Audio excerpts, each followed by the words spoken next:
Let's open the Bible, John chapter 21. Kaya buksan po natin sa 1, Kapitulo 21.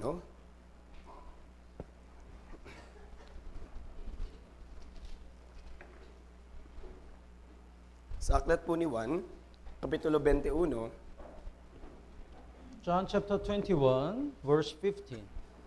sa talatang 15 po.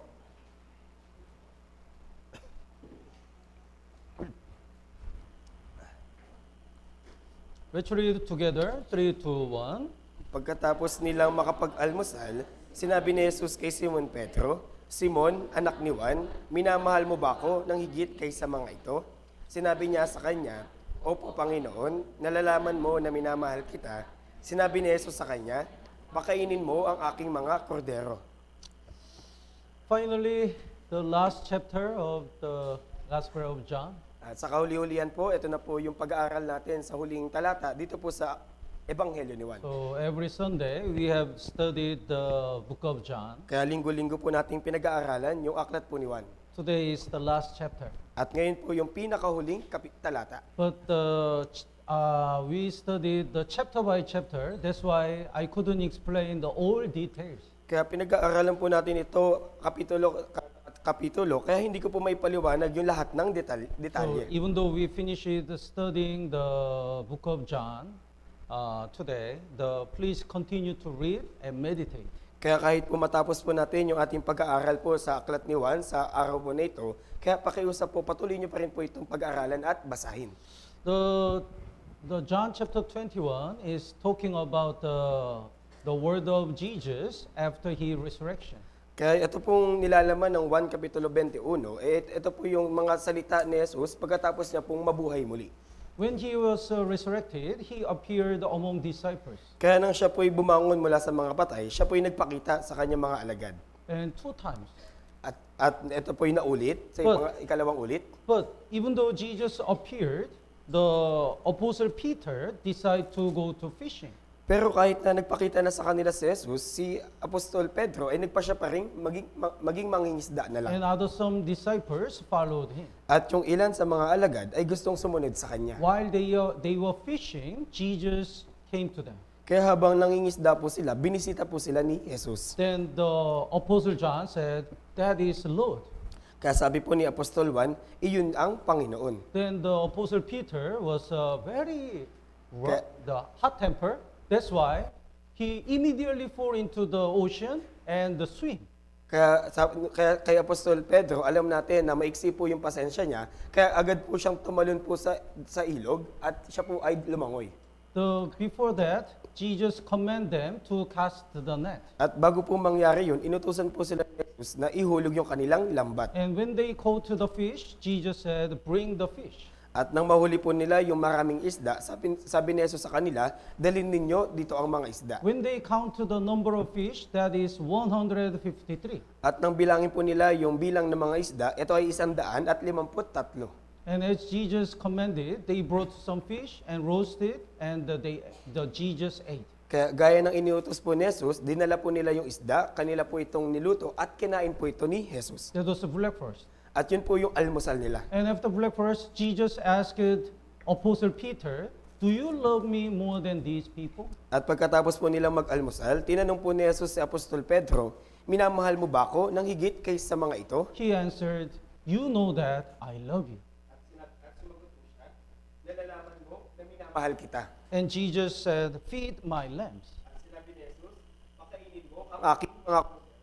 So when we see the John chapter 21, we can see Jesus recovered the faith of Apostle Peter. Kaya kapag nabasa po natin, ito pong 1 Kapitulo 21, na makikita po natin dito na pinanauli ni Jesus yung pananampalataya ni Apostol Pedro. After reminding the love of Jesus, the Jesus command give the mission to Apostle Peter. Kaya pagkatapos na pong paalalahanan si Pedro ng kanyang pag-ibig, kanya pong inutusan ng isang misyon si Apostol Pedro. So today, we're gonna learn the lesson through the John chapter 21. Kaya ngayon, pag-aaralan po natin yung mga aral na nasa 1 Kapitulo 21. The John chapter 21, verse 11. Sa talata 11 po, Basahin po natin ng sabay-sabay. 3, 2, 1. Kaya't si Simon Pedro ay sumampa sa bangka at hinila ang lambat sa lupa na puno ng malalaking isda na 153 at kahit gayon karami ay hindi nasira ang lambat. As Jesus commanded, when the disciples cast the net, they caught the many fish. Kaya gaya po ng utos ni Jesus sa mga alagad, nang kanila pong ihulog yung kanilang mga lambat, nakahuli po sila ng maraming isda. And the verse 11, the last part, the net was not broken. At sabi sa talatang 11 sa huling parte, at ang lambat ay hindi nasira. This is important. Kaya napakahalaga po nito. If the net was broken, they lose the many fish, all the fish. Di ba po, kung nasira po yung lambat, mawawala po yung lahat ng isda. But net was not broken, that's why they never lost the fish. Pero sinabi dito na hindi nasira ang lambat, kaya hindi po naiwala yung mga isda. When Jesus called the disciples, Jesus said, "Follow me, I'll make you fishers of men." Kaya nang tawagin po ni Jesus yung kanyang mga alagad, sinabi po ni Jesus sa kanila, sumunod kayo sa akin at gagawin ko kayong mga mamamalakaya ng mga tao. That's why the fish indicates the people. Kaya yung isda, tumutukoy po ito sa mga tao. And the fish, in the ocean, there are so many fish. At diba sa karagatan, napakarami pong uri ng isda. They indicate the unsaved people in the world. At yun po yung tumutukoy sa mga hindi ligtas na tao sa sanlibutan. But Jesus called to the fish, it means they are saved. Pero nahuli ni Jesus yung mga isda, ibig sabihin sila po yung mga naligtas. And then the net was not broken. It means we never lost our salvation. At ang sabi, hindi nasira ang lambat, ibig sabihin hindi po maiwawala yung ating kaligtasan. Once we really get salvation according to the Bible, we never lost our salvation. Kaya sa oras po na tayo po ay maligtas, ayon sa sinasabi ng Biblia, hindi na po mawawala yung kaligtasan na yun. Please bookmark here and let's look at the Hebrew chapter 6. Kaya lagyan po natin dito ng tanda at tignan po natin sa aklat ng Hebreo, Kapitulo 6. Hebrew chapter 6, verse 4. Sa Hebreo po, Kapitulo 6, talatang 4. Some people insist, even though we get salvation, if we don't live according to the will of God, we lose our salvation. Kaya may iilan po na pinipilit nila na kahit daw tayo ay naligtas na, pero kung hindi tayo mamumuhay ayon sa kalooban ng Diyos, mawawala daw po yung ating kaligtasan. Based on these verses. Dahil ito po yung talata na ginagamit nila. Verse 4 to 6, would you read? Sapagkat hindi mangyayari na ang mga dating naliwanagan na at nakalasap ng kalooban ng langit at mga naging kabahagi ng Espiritu Santo at nakalasap ng kabutihan ng salita ng Diyos at ng mga kapangyarihan ng panahong darating at pagkatapos ay tumalikod ay muling panunumbalikin sa pagsisisi, yamang sa kanilang sarili ay muli nilang ipinapako sa krus ang anak ng Diyos at itinataas sa kahihiyan. So some people insist that, look at this verse. Verse 6 says, if they fall away, to renew them again to repentance, and since they crucify again for themselves for the Son of God and put him to an open shame. Kaya sinasabi nila na kung hindi nawawala yung kaligtasan, ano yung sinasabi ng talata 6? Na sinasabi, at pagkatapos ay tumalikod, ay muling panumbalikin sa pagsisisi, yamang sa kanilang sarili ay muli nilang ipinapako sa krus ang anak ng Diyos at itinataas sa kahihiyan. The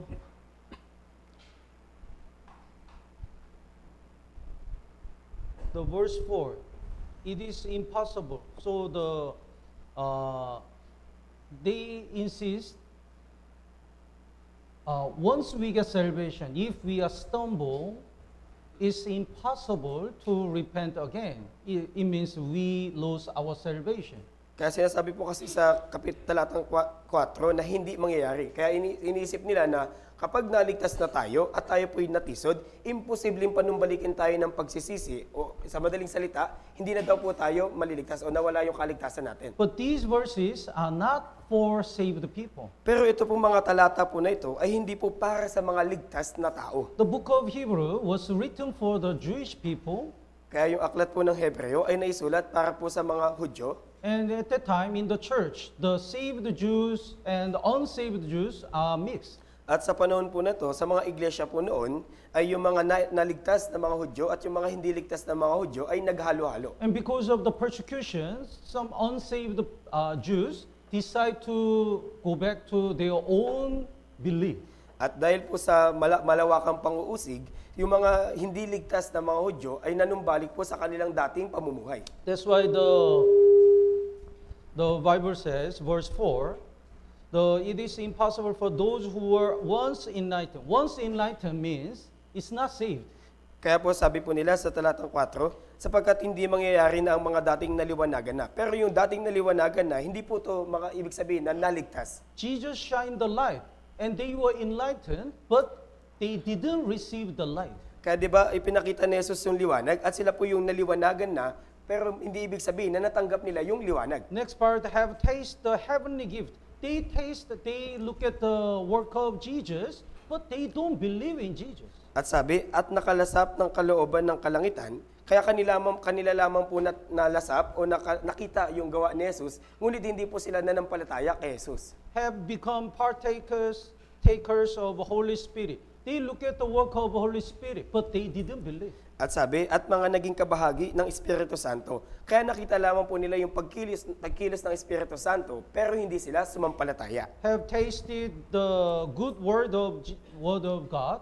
They listened the word of Jesus, but they didn't believe. At nakalasap ng kabutihan ng salita ng Diyos, kaya narinig lamang po nila yung salita ni Jesus, pero hindi sila sumampalataya. So even though they listen the word of Jesus and they look at why Jesus died on the cross, if they don't believe it, there is no way to get salvation. Kaya nga kahit nakita po nila yung mga ginawa ni Jesus at nalaman nila yung dahilan kung bakit siya pinako sa cross at nabuhay muli, kahit alam po nila yung mga bagay na yun, pero kung hindi sila sasampalataya, hindi po sila maliligtas. But once we believe that Jesus redeemed all our sins forever, we never lose our salvation. Pero sa oras na tayo po'y manampalataya, na tinubos po ni Jesus yung lahat nating kasalanan magpasawalang hanggan, tayo po ay maliligtas at hindi po mawawala yung kaligtasan. Let's look at the John chapter 10, verse 28.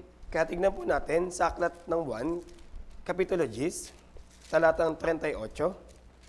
Verse 28, basahin po natin ng sabay-sabay. 3, 2, 1. Sila'y binibigyan ko ng buhay na walang hanggan at kanilan may hindi sila mapapahamak at hindi sila aagawin ng sino man sa aking kamay. Once we receive the eternal life, we never perish. Kaya sabi, kapag tinanggap na po natin yung buhay na walang hanggan, kailan may hindi na tayo mapapahamak. So the Jesus guaranteed His hands and the Father's hands protect our salvation. Kaya para sa katiyakan o sa tiyak na pagbabantay, yung kamay ni Jesus at yung kamay ng ating Ama ay iniingatan yung ating kaligtasan. Let's read the verse 29. Let's read it together. 3, 2, 1. Ang mga ibinigay sa akin ng aking Ama ay higit na dakila kaysa lahat at walang makakaagaw ng mga ito sa kamay ng Ama. Yes. So Amos chapter 9 verse 9 says, even the smallest grain shall not fall to the ground. Kaya sabi po sa aklat ng Amos, Kapitulo 9, talatang 9, maski ang binhi o ang maliit na trigo ay hindi mahuhulog sa lupa nang hindi nalalaman ng Diyos. So if we really get salvation, we never lose our salvation. Kaya nga kung tayo po talaga ay tunay na naligtas, hindi po mawawala yung ating kaligtasan. Let's look at the John chapter 17, Kaya tignan po natin sa 1, Kapitulo 17, verse 12. sa talatang 12 po. Let's read it together. 3, 2, 1. Habang ako'y kasama nila, iningatan ko sila sa iyong pangalan, sila na ibinigay mo sa akin, sila'y binantayan ko, at isa man sa kanila ay walang napahamak, maliban sa anak ng kapahamakan, upang matupad ang kasulatan. I kept them in your name, Kaya iningatan ko sila sa iyong pangalan. and none of them is lost except the son of the perdition. At at isa man sa kanila ay walang napahamak. The son of perdition indicates Iscariot Judas. Kaya yung anak ng kapahamakan, ito po si Judas Iscariote. Even though Jesus loves him, he rejected that love. Kahit na minamahal po siya ni Jesus, kanya naman pong tinanggihan yung pag-ibig na yun. Even though Jesus shined the light very strongly into his heart, he didn't receive that light. Kaya kahit ipinakita ni Jesus ng napakaliwanag, yung liwanag sa kanyang puso, hindi pa rin po siya nagkaroon hindi pa rin po niya pinanindigan yung liwanag He po na yun. didn't receive the light. So, that's why he couldn't get salvation. At yun po yung dahilan kung bakit hindi po siya naligtas. But once we receive the light and believe the eternal redemption, we never lose our salvation. Pero sa oras natin po matanggap yung liwanag at yung walang hanggang katubusan, hindi na po mawawala yung kaligtasan. Jesus said, I kept them in your name. Kaya sabi ni Jesus, iningatan ko sila sa iyong pangalan. If our salvation depends on our work, maybe we can, of course, we can lose our salvation depending on our work. Kaya kung yung kaligtasan ay nakadepende sa atin pong mga gawa, maaari po talaga natin itong maiwala, depende po sa ating gagawin. But our salvation depends on the work of Jesus. Pero yung kaligtasan po natin ay nakaayon po sa ginawa ni Jesus. Work of Jesus is perfect and already done. At yung ginawa po ni Jesus ay isa pong perpekto at ito po ay natupad na. That's why we never lose our salvation. Kaya nga po hindi po mawawala yung ating kaligtasan. In England, one Christian got salvation by his friend. Kaya sa England po, may isang Kristiyano na naligtas sa pamamagitan ng tulong ng kanyang kaibigan. Before salvation, he always loved to dance. Kaya bago po siya maligtas, mahilig po talaga siyang sumayaw. And the Christian, his friend, always evangelizing. At yung kaibigan niya pong Kristiyano, lagi po siyang ini-evangelize. But he was not interested. Pero wala po siyang paki dun. So he sent the message, the Ecclesiastes chapter 11 verse 9. Pero nagpadala po siya ng isang liham ng Ecclesiastes, Chapter Kapitulo 11, 11, verse talatang 9. The Bible says, enjoy your youth time. Kaya sinasabi ng Biblia, sige, ikaw ay magalak sa iyong kabataan. But you have to know, God's judgment is waiting for you. Pero dapat mong malaman na dahil sa mga ito ay nag-aantay yung paghukom ng Diyos. In the beginning, he didn't care. Sa umpisa po, wala po siyang pakialam dito. But that word is planted in his heart. Pero yung salita po na ito ay naitanim sa kanyang puso. So whenever he is dancing, that he remembered that verse. Kaya sa tuwing sumasayaw po siya, lagi niya pong naaalala yung talata na yun. God's judgment is waiting for me. Yung paghukom ng Diyos ay nag-aantay sa akin. In the club, he danced and danced, but he reminded the verse again. Kaya sa mga club, lagi siyang sumasayaw, pero lagi niya pong naaalala yung talata na to. So he decided to listen the word of God and he got salvation. Kaya nagpasya na po siyang makinig ng salita ng Diyos at siya po ay naligtas. Since he got salvation, he really want to share this gospel with other friends. Kaya sa oras na siya po ay naligtas, gustong-gusto niya po talagang maibahagi itong ebanghelyo sa kanyang iba pang kaibigan. So he kept mentioning whenever he met his friends. Kaya paulit-ulit niya po itong binabanggit sa tuwing nakikitagpo po siya sa kanyang mga kaibigan. Then one friend really hate this friend. At meron po siyang isang kaibigan na galit talaga sa kanya. So he decided to kill this Christian. Kaya nagpasya po siyang patayin itong Kristiyano na to. So secretly, he shoot the gun. Kaya nang palihim, siya po ay bumaril. And he got shot. At siya po'y tinamaan. And fall down. At siya po'y natumba.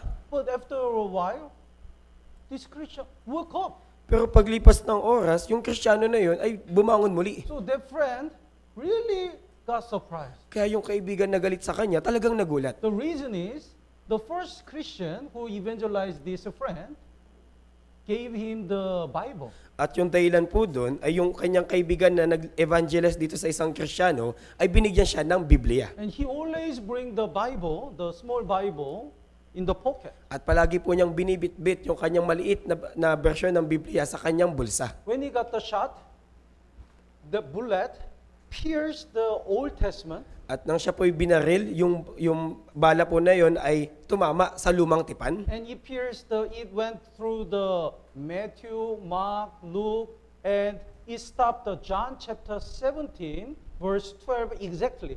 At ito po ay tumagos mula sa aklat ni Mateo, Marcos, Lucas, at itiyak po na ito po ay tumama doon po sa aklat ni Juan, Kapitulo 17, talatang 12. The Bible says, none of them is lost.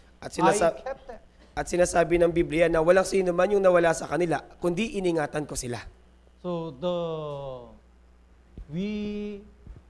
if we really believe Jesus redeemed all our sins without any condition, we never lose our salvation. Kaya kung nananampalataya po tayo na tayo po'y tinubos mula sa ating mga kasalanan nang walang kapalit, hindi po mawawala yung ating kaligtasan. And let's go back to John chapter 21, verse 11. At balikan po natin sa 1, Kapitulo 21, talatang 11.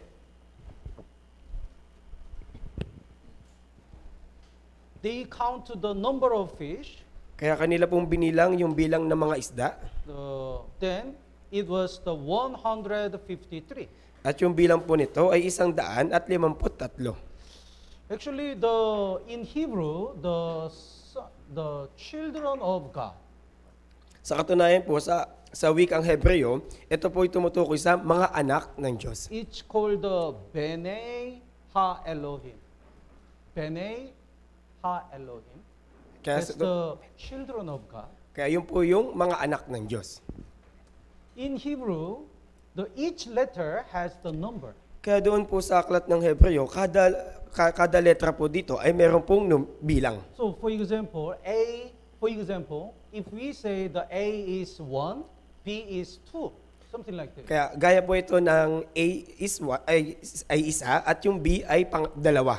So the children of God in Hebrew, when we calculate all the number, when we add all the number, is the 153. Kaya yung katumbas ng anak ng Diyos doon po sa aklat sa Hebreo, kapag binilang po ito sa bilang, ito po ay 153.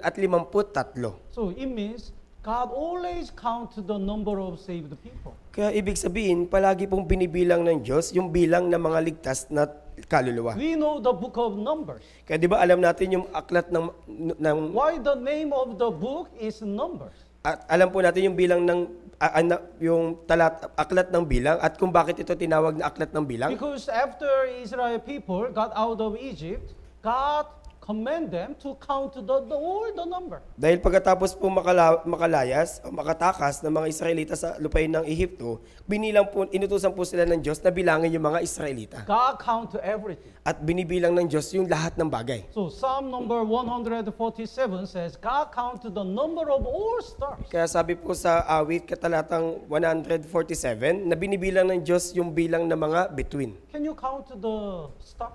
Kaya niyo bang bilangin yung bilang ng mga bituin? Isang, dalawa, tatlo. Then after 5 minutes, we forgot. Until when?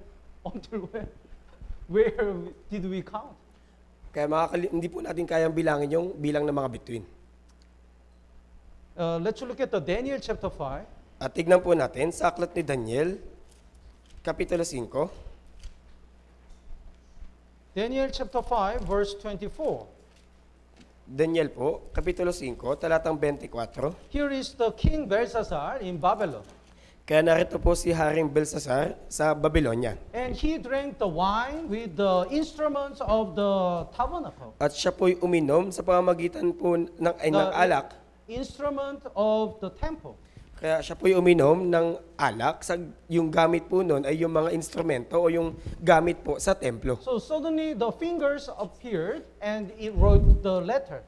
Kaya bigla pong merong isang kamay na lumitaw at nagsulat ng isang letra. And that is verse 25, Mene Mene Tegel Uparsin. At ito po yung nasa talatang 25, Mene Mene Tekel Uparsin. That means the verse 26 and 27, basahin po natin ng sabay-sabay. 3, 2, 1. Ito ang kahulugan ng bagay, Mene, binilangan ng Diyos ang mga araw ng iyong kaharian at ito ay winakasan. Tekel, ikaw ay tinimbang at natuklasang kulang. Peres, ang iyong kaharian ay hinati at ibinigay sa mga taga-Media at taga-Persya. So it means God counted the life of Belshazzar. Kaya ibig sabihin po nito na binibilang po ng Diyos yung buhay ni Belshazzar. So when he waited his life, he's not enough to be a king. That's why God decided to transfer his kingdom to the Persia. Kaya habang binibilang ng Diyos yung kanyang buhay, ay ito po'y natuklasang kulang. Kaya nagpa siya yung Diyos na ito'y hatiin sa Media at Persia. So, like this, God always count everything. Kaya gaya po nito, lagi pong binibilang ng Diyos yung lahat ng bagay. Whenever we conduct a Bible seminar and the summer retreat, even though we don't know how many people get salvation, but God always count exactly the number of saved people. Kaya sa tuwing nagsasagawa po tayo ng summer retreat o ng Bible seminar, kahit hindi natin alam kung ilan ba talaga yung tiyak na bilang ng mga naligtas, palagi pa rin po itong binibilang ng Diyos. And let's look at the Matthew chapter 10. At tignan po natin sa Mateo, Kapitulo 10, God counts not only the number of saved people, but also the number of how many times we sacrifice. kaya hindi lamang po binibilang ng Diyos yung bilang ng mga naligtas, kundi binibilang niya rin po yung bilang ng ating sakripisyo. Matthew chapter 10, verse 42. Kaya sa Mateo, Kapitulo 10, talatang 42, Basahin po natin ng sabay-sabay. 3, 2, 1. at sino mang magbigay ng kahit isang basong tubig na malamig sa isa sa maliit na ito sa pangalan ng isang alagad, katotohanang sinasabi ko sa inyo, tiyak na hindi siya mawawalan ng kanyang gantimpala. How many cups did you serve for brothers and sisters? Kaya ilang baso ng tubig na po yung ibinigay nyo sa mga kapatid. Even one cup of water, the God will count. Kaya yung isang basong tubig, binibilang po ng Diyos. How much did we offer the tithe? Kaya magkano na kaya yung ating pong ibinigay na ikapo? Nobody knows. Walang sino man yung nakakalam. But God is counting all our offering. Pero binibilang po ng Diyos yung lahat ng ating handog. Even God counted the steps, the number of our steps. At binibilang rin po ng Diyos maging yung ating mga hakbang. How many steps did we work in order to join the fellowship, in order to evangelize? Kung ilang hakbang na ba yung ating nilakad sa tuwing nakikilahok tayo sa mga fellowship at sa mga Bible seminar. So, like God count the number of fish, God count the number of saved people, and number of our sacrifice. Kaya kung paanong binilang ng Diyos yung bilang ng mga isda, binibilang din po ng Diyos yung mga ligtas na tao at ganoon din po yung ating mga sakripisyo. Let's go back to John chapter 21, At balikan po natin sa 1, Kapitulo 21, verse 8. sa talatang 8 po. When the disciples called to the fish, but the other, verse 8, let's read it together. 3, 2, 1. Subalit ang ibang alagad ay lumapit sa bangka, nahila ang lambat na puno ng isda, sapagkat sila'y hindi malayo sa lupa, kundi halos 70 metro ang layo. So, they were not far from the land, but about 200 cubits. Sapagkat sila'y hindi malayo sa lupa, kundi halos 70 metro ang layo. So, when they called to the fish, they dragged the fish to the land. Kaya nang sila po'y makahuli ng isda, kanila pong hinila ito patungo sa lupa.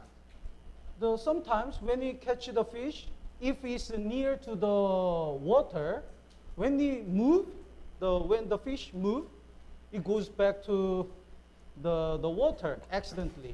Di ba po kapag nanguhuli tayo ng isda at yung layo po natin ay malapit lang po sa dalampasigan, yung isda po ay kumikilos at yung iba ay nakakatalon. But 200 cubits is almost 100 meter.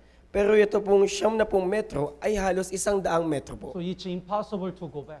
Kaya imposible po itong makabalik. It means once we get salvation, we cannot go back to our former life. Kaya tumutukoy po ito na sa araw na tayo po naligtas, hindi na po tayo dapat pang bumalik sa dati po nating pamumuhay. These fish which are caught for Jesus cannot go back to the ocean. Ito pong isda na atin pong nahuli para kay Jesus ay hindi na po babalik sa karagatan. The verse 9, then as soon as they had come to land, they are already separated from the ocean. Kaya sabi sa talatang 9, nang sila'y makadaong sa lupa, kaya sila po ay labis nang nahiwalay sa karagatan. So, what's the evidence of the saved people? Kaya ano ba yung ebidensya na ligtas talaga yung tao? When we get salvation, exactly we cannot mix with the world. Kaya kung tayo po talaga ay naligtas na, tiyak po na hindi na tayo makikipamatok pa sa sanlibutan. This is a commandment of God. At ito po yung utos ng Diyos. So, Genesis chapter 12, verse 1, God called Abraham. Kaya sa Genesis po, Kapitulo 12, talatang 1, tinawag po ng Diyos si Abraham. He stayed in Ur, that is the land of the idolatry. Kaya noon po, siya po'y naninirahan sa lupain ng Ur, yun po yung lupain ng mga sumasamba sa Diyos-Diyosan. Then God said, get out of your country and to the land, go to the land that I will show you. Kaya sinabihan po siya ng Diyos na umalis ka sa iyong lupain at pumunta ka sa lupaing ituturo ko sa iyo. So, once we are saved, we cannot mix with the world. Kaya nga po sa oras na tayo po'y naligtas na, hindi na po dapat tayo makipamatok pa sa sanlibutan. When I got salvation, before I got salvation, I had many friends. Kaya nung ako po'y, bago po ako maligtas, marami po talaga akong kaibigan. But after I got salvation, whenever we gathered, their topic doesn't entertain me. Pero pagkatapos ko pong maligtas, sa tuwing nagkakatipon-tipon po kami, yung paksa na kanila po pinag-uusapan ay hindi po maganda para sa akin. They talk about the actor, actress, and movie, and the worldly things, but it never touched my heart. Kaya kanila pong pinag-uusapan yung mga artista, yung mga palabas, at yung mga bagay ng sanlibutan, pero hindi ito pumapasok sa aking puso. And I said, I talk about the Bible and salvation. At pinag-usapan ko naman yung tungkol sa Biblia at sa kaligtasan. So, my friends are divided. If they get salvation, we have a fellowship. But if they are sick of my word, they left. Kaya yung mga kaibigan ko po ay nahati. Kapag kung gusto nilang maligtas at maligtas sila, meron kaming pakikisama. Pero kung sila ay pagod na at sawa na sa aking mga salita, sila ay umalis. If they don't get salvation, we cannot continue to hang out. Kaya nga po, kung tayo po ay naligtas na talaga, hindi na dapat patuloy na nakikisama tayo sa kanila. Saved people, unsaved people are like water and oil. Kaya yung ligtas at yung mga hindi ligtas na tao ay gaya po ng tubig at langis. They cannot mingle. At hindi po ito naghahalo. In the Noah's flood, after flood stopped, the Noah sent the Laban. Kaya po sa kwento po ng baha at Ninoe, pagkatapos pong humupa yung tubig, si Noe po ay nagpasugo ng uwak. Raven doesn't come back because he is busy to eat the dead body. Kaya yung uwak po noon ay hindi na po nanumbalik dahil siya po ay abala sa pagkain sa mga bangkay. But when Noah sent the dove came back to the ark because to the dove, there is no space to stay. Kaya nga po, pagkatapos nito, nagpasugo ulit si Noe ng isang kalapate. Pero yung kalapate po na yun ay bumalik sa daong dahil yung kalapate ay wala pong mahanap na mapagpapahingahan. Once we get salvation, we cannot go back to the world. Kaya pagkatapos natin na maligtas, hindi na dapat tayo bumalik pa sa sanlibutan. If the people said they get salvation, but they live like unsaved people and they stayed in the world and never come back, probably they are not saved. Kaya kung may mga tao na sinasabing ligtas na sila, pero yung pamumuhay nila parang hindi sila ligtas at bumalik sila sa sanlibutan at hindi na po sila bumalik sa church, sigurado kung hindi sila ligtas. Let's look at the 2 Corinthians chapter 6. Kaya tignan po natin sa 2 Korinto, Kapitulo 6. 2 Corinthians chapter 6, verse 14. Sa talatang 14 po.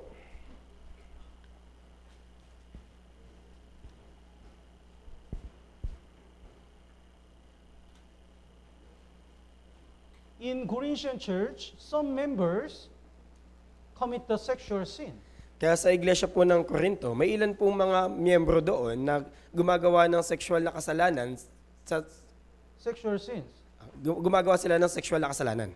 And even with the unsaved people. At ginagawa nila iyon kasama yung mga hindi ligtas na tao. That's why Apostle Paul really scolded them. Kaya nga po mahigpit na pinagalitan ni Apostol Pablo yung mga You are saved Corinto. people. Di ba kayo ligtas na tao? You are the light. Kayo ay liwanag. Then how can we mix the unsaved people? Kung gayon, paano kayo nakikipamatok sa mga hindi ligtas? If you are the light, how can you mix with the darkness? Kung kayo ay liwanag, bakit kayo nakikisama sa kadiliman? When you get salvation, you are the children of God. Nung kayo naligtas, kayo yung mga naging anak na ng Diyos. Then how can you mix with the Satan? Kaya kung gayon, paano kayo nakikipamatok kay Satanas? Committing sexual sins is like that. Kaya gayon po yung gaya ng pakikipagtalik. That's why the verse 14, would you read?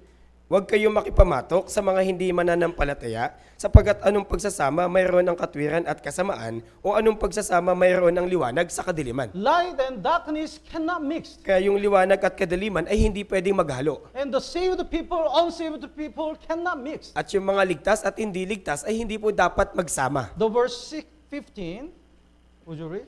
At anong pagkakasundo mayroon si Kristo kay Belial o anong bahagi mayroon ang mananampalataya sa hindi mananampalataya? Belial indicates the Satan. Kaya si Belial tumutukoy kay Satanas. So can the Satan mix with the Christ? Kaya pwede ba makihalo si Satanas kay Kristo? It's impossible. Imposible po yun. Then how can the saved people mix with the unsaved people? Kung gayon, paanong yung mga ligtas na tao ay nakikisama sa mga hindi ligtas na tao? If they enjoy and they can continue to commit that sin, 100% surely they cannot be saved. Kaya kung masaya, They are not saved. kaya kung masaya ka pa rin at patuloy ka pa rin gumagawa ng kasalanan kasama nila, 100% hindi ka talaga ligtas. The verse 16, let's read it together. 3, 2, 1. Anong pakikipagkaisa mayroon ang templo ng Diyos sa mga Diyos-Diyosan, sapagkat tayo'y templo ng Diyos na buhay, gaya ng sinabi ng Diyos, ako'y mananahan sa kanila at lalakad sa gitna nila, ako'y magiging kanilang Diyos. When we get salvation, the Holy Spirit came to us. Kaya nung tayo po'y naligtas, yung banal na Espiritu ay nanahan kasama natin. That's why our body is the temple of God. It means God stays here. Kaya yung katawan po natin ay templo ng Diyos, ibig sabihin, naninirahan yung Diyos sa atin. But when we commit the sexual sin, it's the sin into the body. Pero kung gagawa po tayo ng sexual na kasalanan, ito po'y kasalanan sa ating katawan. That is the committing sin in the church. Kaya gaya po ito ng pagkakasala sa loob ng church. Can you imagine? You commit the sexual sin before God. Kaya nyo bang isipin na gumagawa ka ng sexual na kasalanan sa harapan ng Diyos? So if we are saved people, how can we commit that kind of sin? Kaya kung ligtas ka talaga, paano mo nagagawa yung ganong kasalanan? If we boldly commit that sin, it means probably there is no Holy Spirit. Kaya kung may katapangan mong ginagawa yung ganong kasalanan, sigurado kung wala kang banal na Espiritu. When we get salvation, we have to separate it from the world. Kaya sa oras na tayo po'y maligtas, dapat po tayong mahiwalay sa sanlibutan. Let's look at the Luke chapter 17, Kaya tignan po natin sa Lucas Kapitulo 17, verse 6. sa talatang 6 po, Luke chapter 17, verse 6. talata 6 po ng Lucas Kapitulo 17, Would you read? sinabi ng Panginoon, kung mayroon kayong pananampalataya na kasing laki ng isang binhi ng mustasa, masasabi ninyo sa puno ng sikomorong ito, mabunot ka at matanim ka sa dagat at susundin ka kayo nito. Here is a mulberry tree. Kaya narito po yung puno ng mustasa. Mulberry tree? Puno ng sikomoro. Sycamore? Sikomoro. Sycamore. So, here is a mountain, and here is a sycamore tree. Kaya narito po yung bundok at narito po yung puno ng sikomoro. Here is ocean. At narito po yung karagatan. And this Bible verse means, literally, Kaya yung literal na kahulugan ng talata po na ito ay, I command the tree, pull out and plant in the ocean. kaya inutusan ko yung puno na mabunot ka at ikaw ay matanim sa karagatan. And Jesus said, if we have a faith, it's impossible. Either do that, either be done.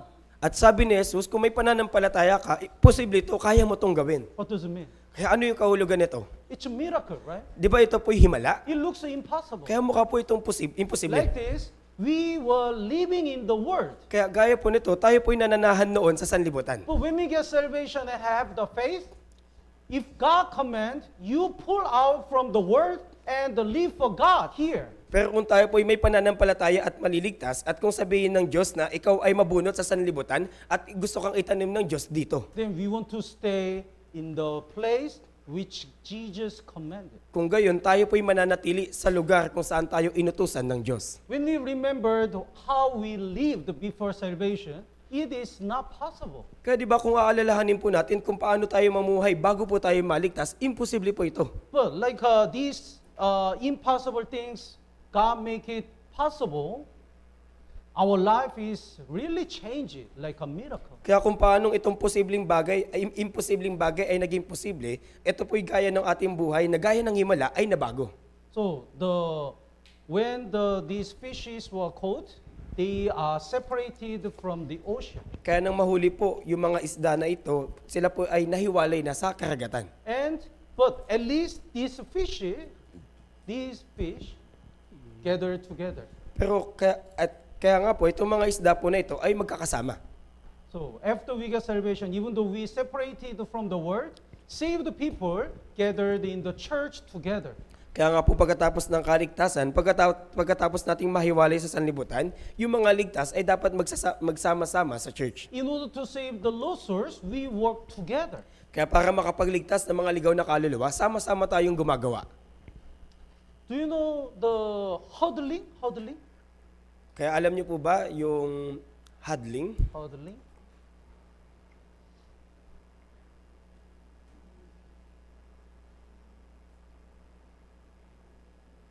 What's this? Oh, thank you. Penguin. Penguin. In the South Pole, there are many penguins, Kaya doon po sa South Pole, napakarami pong penguin. and there are gray stone.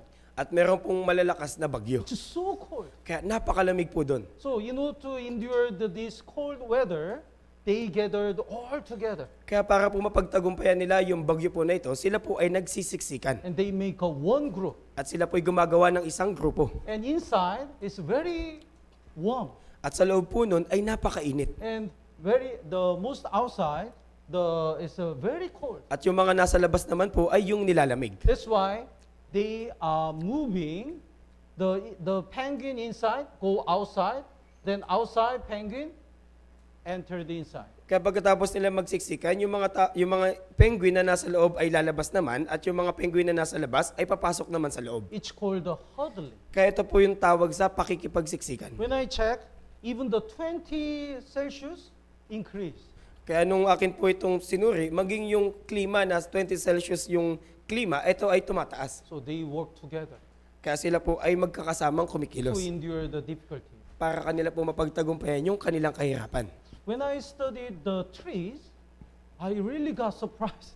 Kaya nung pinag-aralan ko po yung puno, talagang nagulat ako. In the forest, Kaya sa kagubatan, there are many trees, di ba po marami po dong puno? small tree and big tree. May maliliit, may malalaki. And under the ground, there is a fungus. At sa ilalim po nun, andun po yung fungus. And between the root, they are connected by fungus. At yung mga ugat po ng mga puno ay naging magkakakonektado sa pamamagitan po ng fungus. The amazing thing is, this fungus transfer the nutrition from the strong tree to the weak tree. Pero yung nakakamanghang bagay po, ito pong yung nutrients po ng malakas na puno ay inililipat po nung halamang singaw doon po sa maliliit na puno. So if this tree is weak and sick, then this fungus transfer the nutrition from the big tree to this tree. Kaya nga po kung yung isang puno ay mahina na at nagkakasakit na, yung halamang singaw po, siya po'y kukuha ng nutrients doon po sa malaking puno at ibibigay sa maliit na puno. So they are all connected and help each other. Kaya sila po ay magkakasama at sama-sama po nilang tinutulungan yung isa't isa. Like a one body. Gaya po ng isang katawan. So in the church, when we get salvation, God plant us in the church. Kaya sa loob po ng church, nung tayo po ay naligtas, itinanim na po tayo ng Diyos sa loob ng church. And in the church, there are big trees and small trees. At sa loob po ng church, may malalaking puno, maliliit na puno, So we help each other Pero- to grow up together. pero sama-sama po natin tinutulungan yung isa't isa upang lumago. So even though we are separated from the world, we gather together to glorify God. Kaya kahit na nahiwalay po tayo sa sanlibutan, dapat po tayo magsama-sama upang luwalatiin yung Diyos. And let's go back to John chapter 21. At balikan po natin sa Aklat ni Juan, Kapitulo 21, John chapter 21, verse 9 and 10. sa talatang 9 hanggang 10. Jesus already prepared the bread and fish Kaya inihanda na po ni Jesus yung tinapay at isda. on the fire of the course. Doon po sa nagniningas na apoy. Verse 9 and 10, let's read it together, 3, 2, 1. Nang sila'y makadaong sa lupa, nakakita sila roon ng mga nagbabagang uling at may isdang nakalagay sa ibabaw at tinapay. Sinabi sa kanila ni Jesus, dalhin ninyo rito ang ilang isdang nahuli ninyo ngayon. In the ocean, these fish swim freely. Kaya di ba sa karagatan, yung mga isda po na ito ay may kalayaang lumalangoy. Wherever they want, they went. Saan man nila naisin, doon sila pumupunto. And nobody touched their life, At walang sino man yung nangingialam sa kanilang buhay. but they are caught. Pero sila ay nahuli. And now Jesus said, bring some fish. At ngayon sabi ni Jesus, magdala kayo dito ng isda. And he put some fish on the fire. At inilagay po ni Jesus yung ilang isda sa nagbabagang uling. And Jesus ate. At kinain ito ni Jesus. What does it mean? Ano po yung kahulugan nito? When we get salvation, before we get salvation, we live freely. Kaya bago po tayo maligtas, namumuhay po tayo ayon sa kagustuhan natin. But when we get salvation, we are separated from the world. Pero pagkatapos natin maligtas, tayo ay hiwalay na sa sanlibutan. And now, Jesus wants us to devote, dedicate all our life. Pero ngayon, gusto po ni Jesus na atin pong ibigay yung ating buong buhay sa Kanya. Jesus wants us to offer all our life for the glory of Jesus. Kaya gusto po ni Jesus na atin pong ihandog yung buong buhay po natin para po sa kaluwalhatian ng Diyos. That's why Jesus said, bring some of the fish which you have caught. Kaya nga sabi ni Jesus, dalhin ninyo rito ang ilang isdang nahuli ninyo ngayon. I want to receive your life, your time and money and your life. Kaya gusto kong tanggapin yung iyong oras, iyong pera, ganun din ang iyong buhay. That is great honor to us. At yun po ay kaluwalhatian para sa atin. No matter what we do for the Lord, if God accept it and God reward us, that is a great honor to us. Na kung ano man yung ating gawin, at ito po'y tanggapin ng Diyos, ito po'y malaking karangalan para sa atin. Maybe the fish in the ocean says to the fish which were caught, they said, your life is so poor. Kaya maaari, yung mga isda na nasa karagatan ay nagsabi sa mga isdang nahuli, yung buhay nyo kaawa-awa. Can you hear?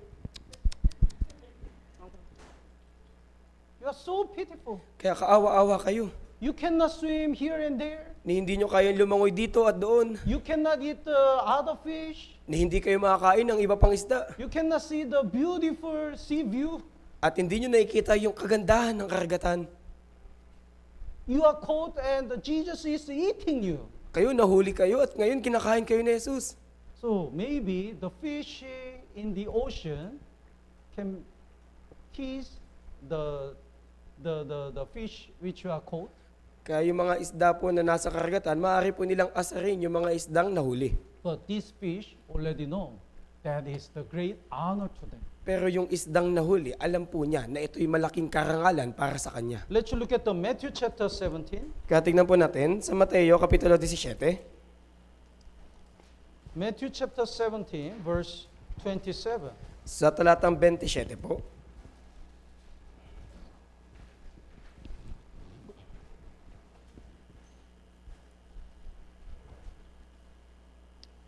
People ask to Jesus about the tax to Rome.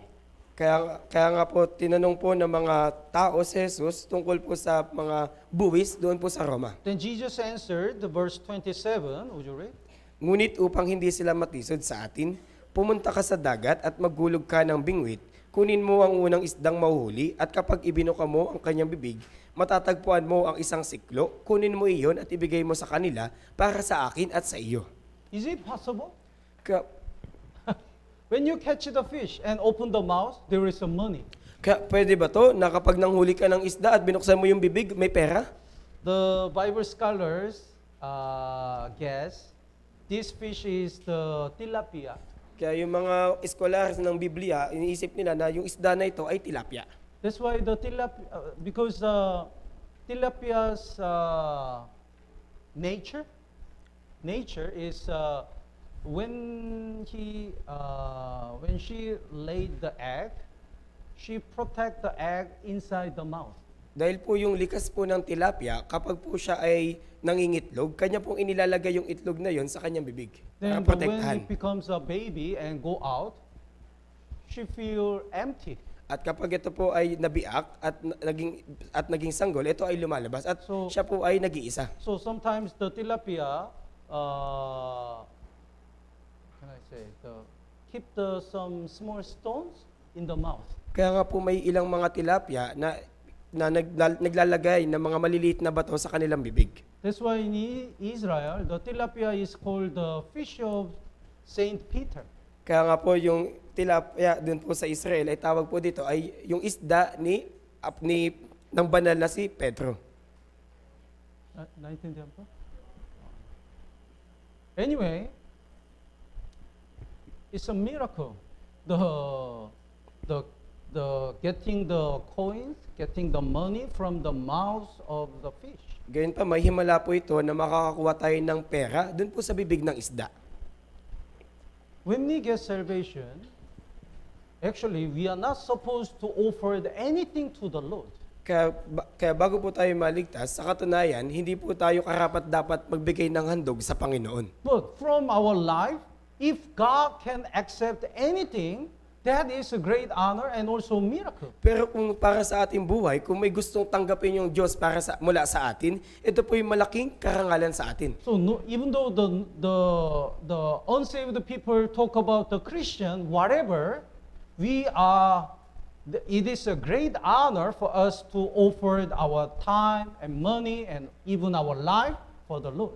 Kaya anuman po yung sinasabi ng mga hindi ligtas na tao sa mga Kristiyano o anuman yung sinasabi nila, ito po yung malaking karangalan sa atin na maihandog yung ating pera, yung ating oras at maging yung ating buhay sa Panginoon. So I also feel the great honor to join the construction of Ortigas Church. Kaya malaking karangalan din po sa akin na makibahagi sa pagtatayo ng gusali ng Ortigas Church. I'm so thankful to God because I'm assigned in Ortigas Church when God planned to build the church building. Kaya nagpapasalamat po talaga ako sa Diyos na ako po ay naitalaga sa Ortigas Church nang magpasya na po siyang magtayo ng kanyang gusali. I'm ready to offer my time and my money and my life. At handa po kong ibigay yung aking oras, aking pera, at gayon din po yung aking buhay. So, God says, bring some fish, I'll eat.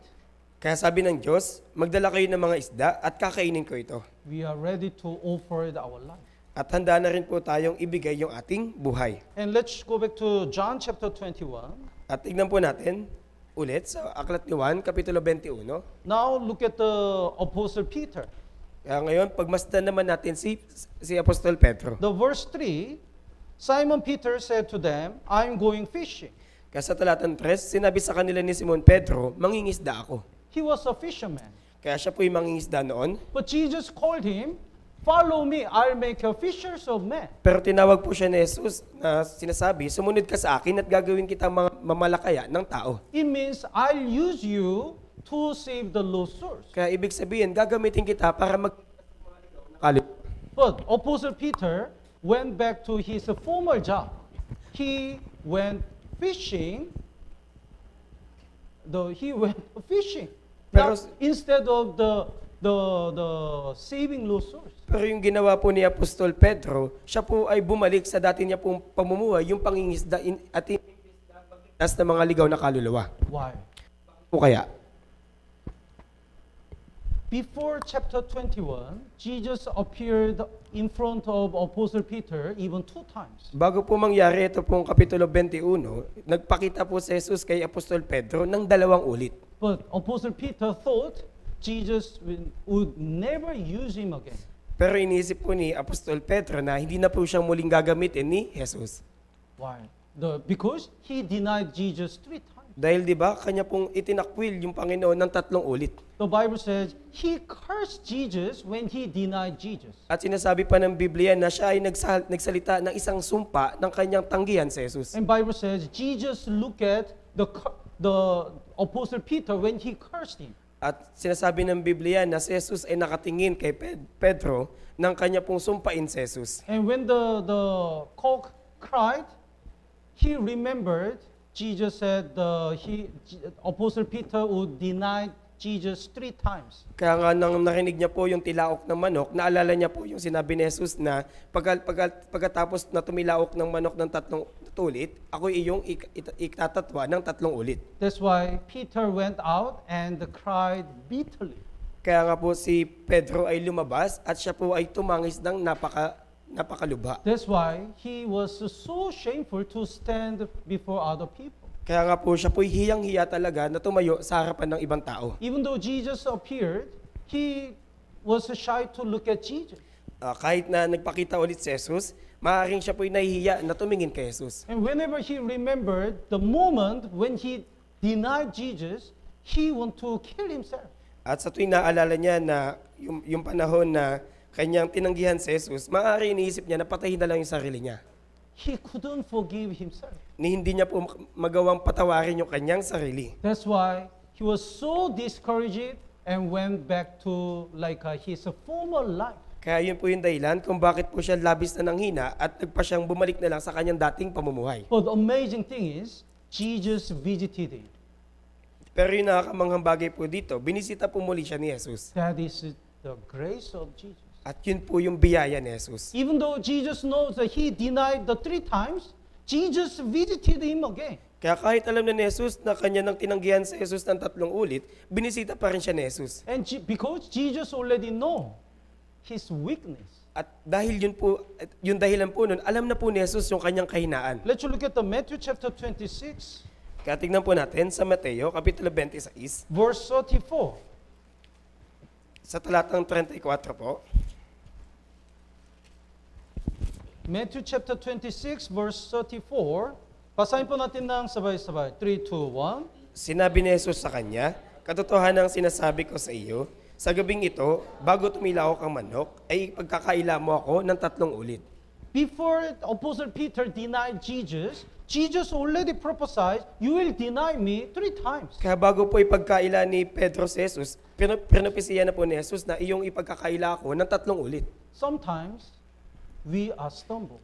Kaya minsan, di ba, natitisod tayo. Sometimes we make the big mistake. At minsan nakakagawa tayo ng malalaking kasalanan. Then we don't want to come to the church anymore. At dahil doon, ayaw na po nating bumalik sa church. We feel very shameful. Labis po tayong nahihiya. We feel like all other people will blame me. Iniisip natin na yung iba pang mga tao ay uusigin tayo. But even that moment, we have to remember, Jesus already know what kind of sin and what kind of mistake we will commit. Pero maging sa panahon po na yun, dapat po nating alalahanin na alam na po ni Jesus kung anong uri ng kasalanan o kamalian yung magagawa natin. Jesus will say, I know, I know. Sasabihin ni Jesus sa atin, alam ko, alam ko. Then, when we are depressed and when we want to hide and we don't want to meet anyone, Jesus will visit us again. At kapag nalulumo na tayo o nagtatago, o sa tuwing ayaw na po natin makipagtagpo sa ibang tao, si Jesus po ay bibisita sa atin. Jesus visited Apostle Peter.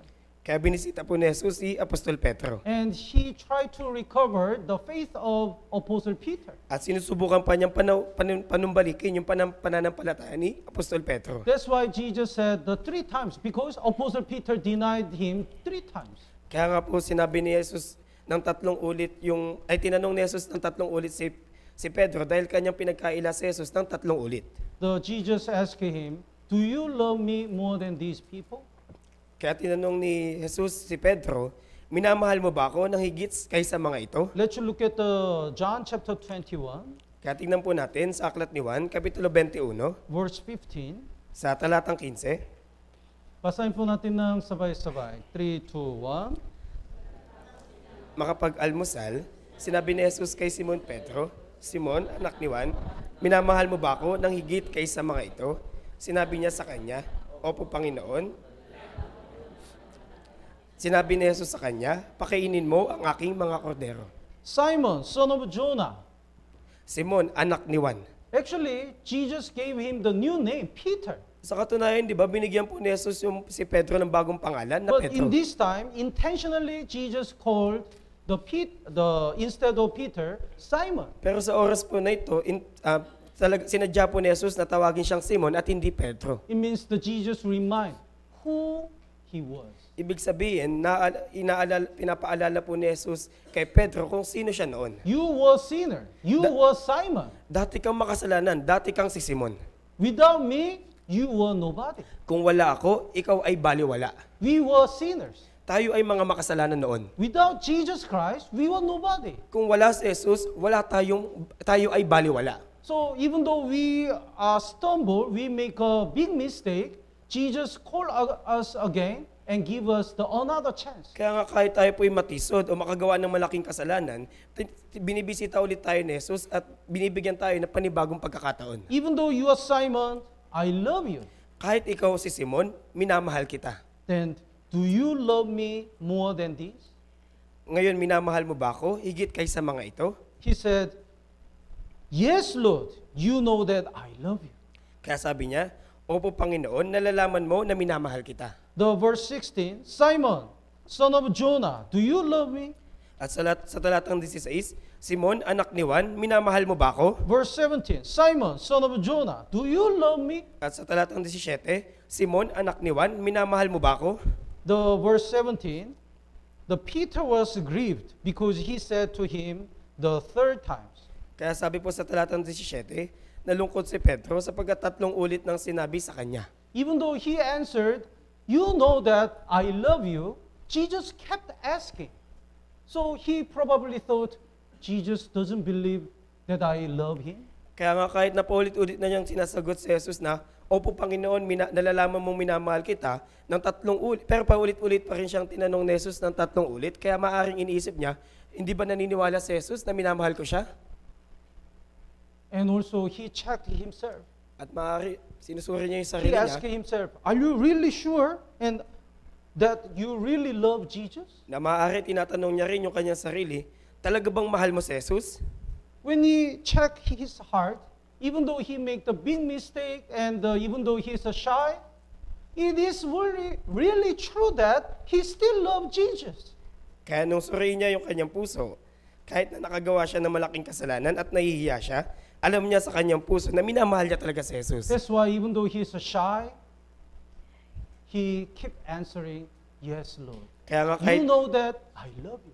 kaya nga kahit nahihiya siya, paulit-ulit din siya sumasagot, Opo Panginoon, nalalaman mo na minamahal kita. Sometimes we also make a mistake and commit a sin. Kaya minsan, di ba, tayo din po yung nagkakamali at nakagawa ng kasalanan. But at that time, Jesus asked us, do you love me? Pero sa mga oras na yon, tatanungin tayo ni Jesus. Important thing is, how much do we love Jesus? Tatanungin tayo ni Jesus, minamahal mo ba ako? Pero yung mahalagang bagay dito, gaano mo ba talaga minamahal si Jesus? Do you love Jesus? Mahal niyo ba si Jesus? No answer. Walang sagot. Do you love Jesus? Mahal niyo ba si Jesus? Yes, we love Jesus. But Oh. important thing is, how much do you love Jesus? Opo, minamahal natin si Jesus. Pero yung mahalaga dito, gaano mo minamahal si Jesus? Jesus asked, do you love me more than these old people and these other things? Kaya tinatanong tayo ni Jesus, minamahal mo ba ako ng higit sa mga taong ito, higit sa mga bagay na ito? He answered, yes, Lord, you know that I love you. At sumagot siya, Opo Panginoon, nalalaman mo na minamahal kita. We love Jesus, but important thing is, how much? Kaya minamahal natin si Jesus, pero yung mahalaga dito, gaano mo siya kamahal? If we see the how much we sacrifice, we prove that how much we love Jesus. Kaya kung makita natin kung paano tayo nagsasakripisyo, yun yung patunay kung gaano natin siya minamahal. We offered our time, and the offering, it means more than our time and money, we love Jesus. Kaya ating binibigay yung ating oras, yung ating pera, ibig sabihin, minamahal natin si Jesus kaysa sa ating oras at sa ating pera. Maria offered the costly oil to Jesus. Kaya nagandog si Maria ng mamahaling pabango kay Jesus. The Iscariot Judas said, "Why do you waste the costly oil? At sinabi ni Judas sa kanya, bakit anong pag-aaksaya ito?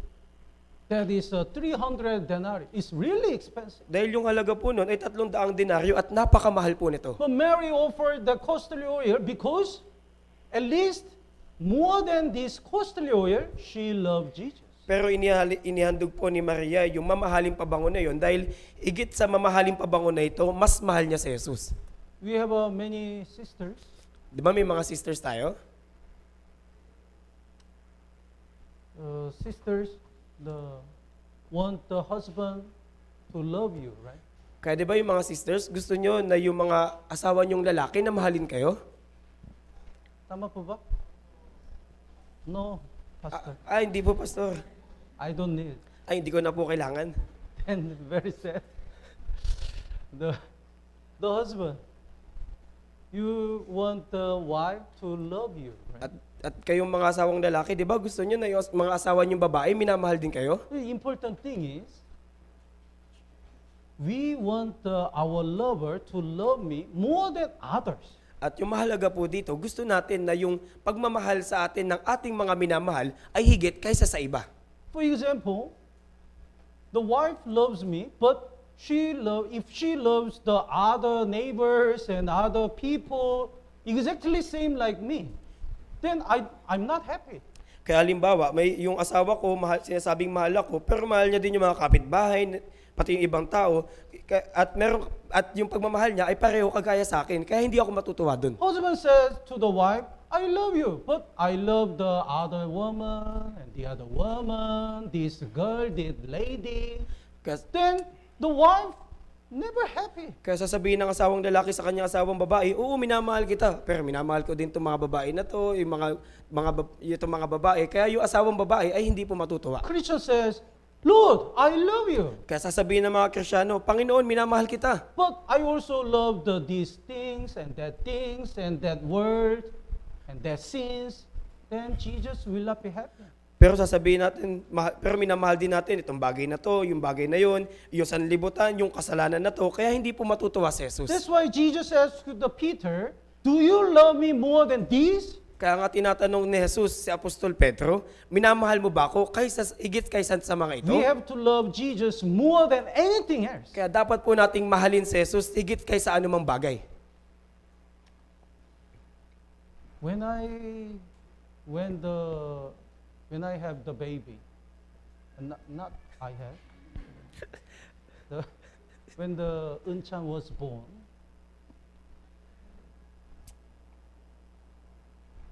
it looks so cute to me, Kaya nga po, so precious. kaya nga po nung ipinanganak po si Unchan, napakahalaga po niya para sa akin. I thought I can do everything for him. Kaya naisip ko, kaya kong gawin lahat ng bagay para sa kanya.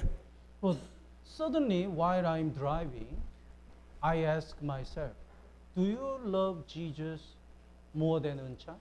Pero nung habang ako'y nagmamaneho, bigla kong tinanong yung aking sarili, minamahal ka ba si Jesus nang higit kaysa kay Unchan? Still, I really repent because I couldn't answer it immediately. Kaya hanggang ngayon ay nagsisisi pa rin ako dahil hindi agad ako nakapagsalita. So I stopped the car and cried. Kaya tinigil ko po yung sasakyan at umiyak. Lord, I want to repent. Panginoon, nagsisisi ako. I hesitate. Nagdadalawang isip ako. You must be first in my life. Di ba ikaw dapat yung una sa buhay ko? You are more precious than anyone else. Ikaw yung mas mahalaga kaysa anumang bagay. So we cannot put anyone or anything in our life more than our Lord Jesus Christ. Kaya hindi po tayo dapat maglagay ng anuman na una kaysa kay Jesus sa ating buhay. Jesus will ask each one of us, do you love me more than this? Kaya tinatanong tayo ni Jesus, yung bawat isa sa atin, minamahal mo ba ako nang higit kaysa mga ito? Yes, we love our family and our children and the other things, but not more than Jesus. Oo, minamahal po natin yung ating pamilya, yung ating mga anak, at yung iba pang mga bagay, pero hindi dapat higit kaysa kay Jesus. So Psalm number 18 verse 1 says, I love you, O Lord, my strength. Kaya sabi po sa mga awit, Kapitulo 18, talatang 1, minamahal kita, O Panginoon, aking kalakasan. Because of this love, we can do everything. Kaya dahil po sa pag-ibig po na ito, magagawa natin lahat ng bagay. Because of this love, we can offer all our things. Kaya dahil sa pag-ibig din po na ito, handa po nating ibigay lahat ng ating bagay. Because of this love, even though it's a far place, we go and preach the gospel. Kaya dahil po sa pag-ibig na to, kahit na yung malalayong lugar ating pong pinupuntahan, para po may pangaral yung Ebanghelyo. I prepared the one song. Kaya naganda po ako nung isang kanta. The lyric is, I'm bound by your love alone. Kaya yung title po nito, ako ay nakagapos sa iyong pag-ibig lamang. And my soul sings your praises and rejoices. At yung kaluluwa ko, ang kaluluwa ko ay kumakanta at inaawit yung mga awit mo at ako'y nagagalak. So the greatest motivation in our Christian life is love of Jesus. Kaya nga po yung malaking motibasyon sa ating buhay Kristiyano ay yung pag-ibig ni Jesus. Would you play?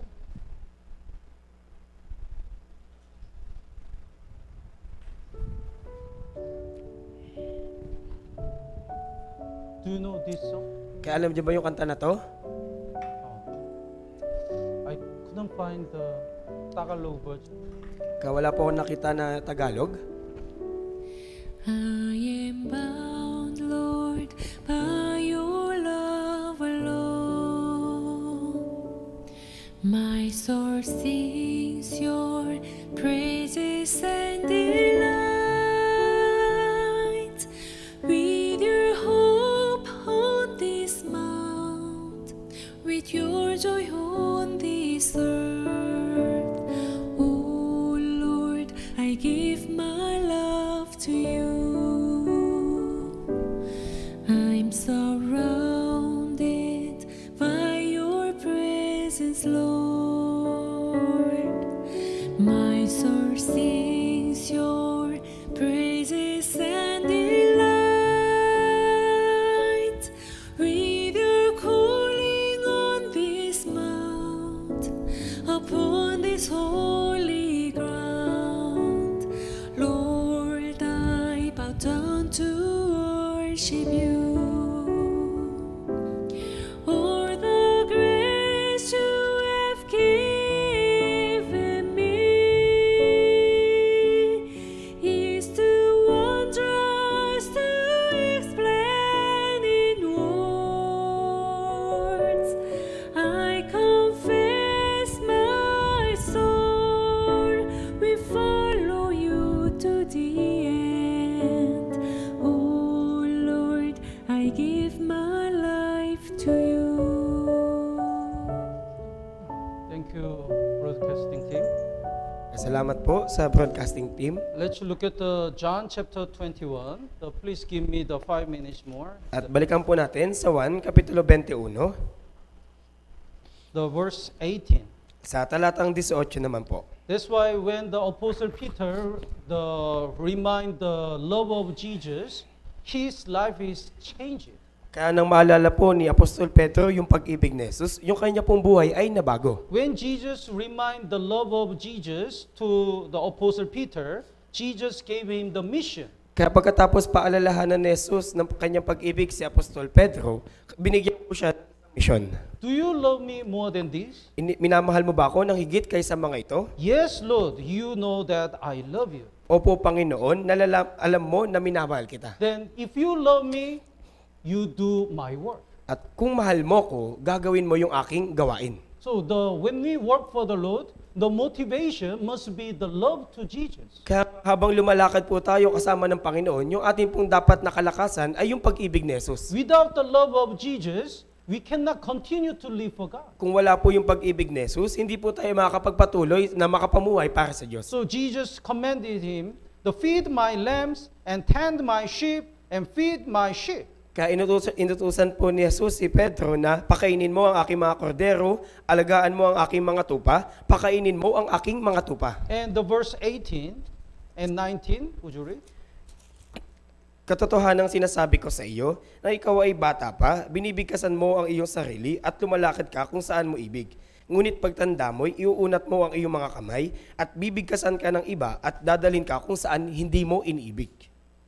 Verse 19. Verse 19, ito'y sinabi niya upang ipahiwatig kung sa anong kamatayan luluwalatiin niya ang Diyos. At pagkatapos nito ay sinabi niya sa kanya, sumunod ka sa akin. So Jesus already prophesied how the Apostle Peter would be dead for Jesus. Kaya propesya na po ni Jesus kung paano po mamamatay si Apostol Pedro para kay Jesus. So he was curious how the Apostle John would die. Kaya nag-iisip din po siya o iniisip niya rin kung paano mamamatay si Apostol Juan. So he asked verse 21,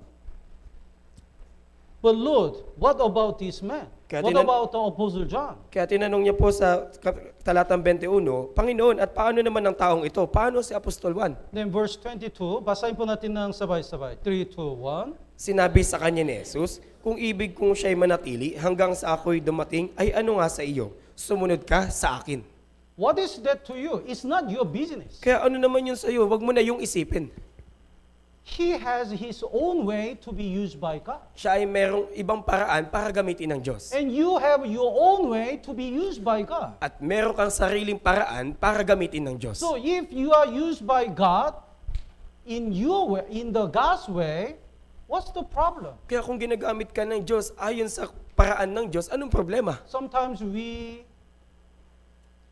waste our Christian life in order to compare ourselves with others. At kung minsan, atin pong sinasayang yung ating buhay Kristiyano sa tuwing atin pong kinukumpara yung ating sarili sa iba. That brother become a leader. Oh, yung brother na yun naging leader. What about me? Paano naman ako? That brother becomes a counselor. Oh, yung brother na yun naging counselor. That brother is called as an evangelist. But what about me? Oh, yung brother na yun tinawag na evangelist. Paano naman ako? When we compare ourselves with others, we think we are not used by God. Kaya sa tuwing kinukumpara po natin yung ating sarili sa iba, iniisip natin na hindi tayo ginagamit ng Diyos. No, don't misunderstand. Huwag po kayong magkaroon ng maling pang-unawa. In God's way, each one of us is used by God. Dahil ayon po sa paraan ng Diyos, ginagamit po ng Diyos yung bawat isa sa atin. If we are used by God in each way, according to God's plan, what's the problem? Kaya kung ginagamit ng Diyos yung bawat isa sa atin ayon sa kanyang paraan, ano yung problema? God wants this brother for His purpose, and God wants to use me for another purpose. What's the problem? Kaya gustong gamitin ng Diyos yung brother na to ayon sa kalooban niya at gusto akong gamitin ng Diyos ayon sa kalooban niya, kaya anong problema? The people who use the SNS more, watch the SNS, according to the research, the more people who do that have the more depression. Kaya ayon po sa talaan, yung mga taong maraming oras na nagsasayang ng maraming oras sa internet, sila yung mas higit na nanlulumo. When we receive the salary, they were happy. Kaya kapag nakakatanggap sila ng sahod, masaya sila. But when you look at the SNS, their friends on the 2 million. Pero kapag tumingin sila sa social networking site, yung kanilang kaibigan ay nakatanggap ng 2 milyon. Then their salary looks like very small. Kaya yung kanilang sahod ay mukhang maliit. And they are not happy anymore. Kaya hindi na po sila masaya. Until they compare with others, they were happy. Kaya nung hindi pa nila kinukumpara yung kanilang sarili sa iba, masaya sila. But from the moment comparing with others, they are depressed. Pero nung oras na kinumpara nila yung sarili nila sa iba, nanlumo sila. Jesus said to Peter, "Don't care about the Apostle John. You just follow me." Kaya sinabi ni Jesus kay Apostol Pedro, wag mo nang pakialaman si Apostol Juan, sumunod ka sa akin. So each one of us, if we are used by God in the God's plan, no problem. Kaya kung ginagamit ng Diyos, yung bawat isa sa atin ayon sa paraan niya, wala pong problema. Don't compare with others. Kaya wag niyo pong ikumpara yung sarili niyo. We just look at the Lord and follow Him. Kundi tumingin lamang po tayo sa Panginoon at sumunod sa Kanya. So somebody says, the flower doesn't compare with other flowers. Kaya may mga nagsasabi na yung bulaklak ay hindi kinukumpara yung kanyang sarili sa iba pa. In the proper time, in the proper place, it's just blossom. The tree blossom, bloom the flower. Dahil ayon po sa nakatalang panahon at nakatalang lugar, yung bulaklak po ay uusbong, ay mamumulaklak. Naintindihan po? The moon doesn't envy the sun. Kaya yung buwan, hindi po siya naiinggit sa araw. Sun doesn't envy the moon. Ni yung araw ay naiinggit sa buwan. The sun and moon shine the light with the time. Kaya yung araw at yung buwan ay nagbibigay liwanag ayon sa kanilang oras. So even though our life looks all different, if we are used by God according to God's uses, we are so honored.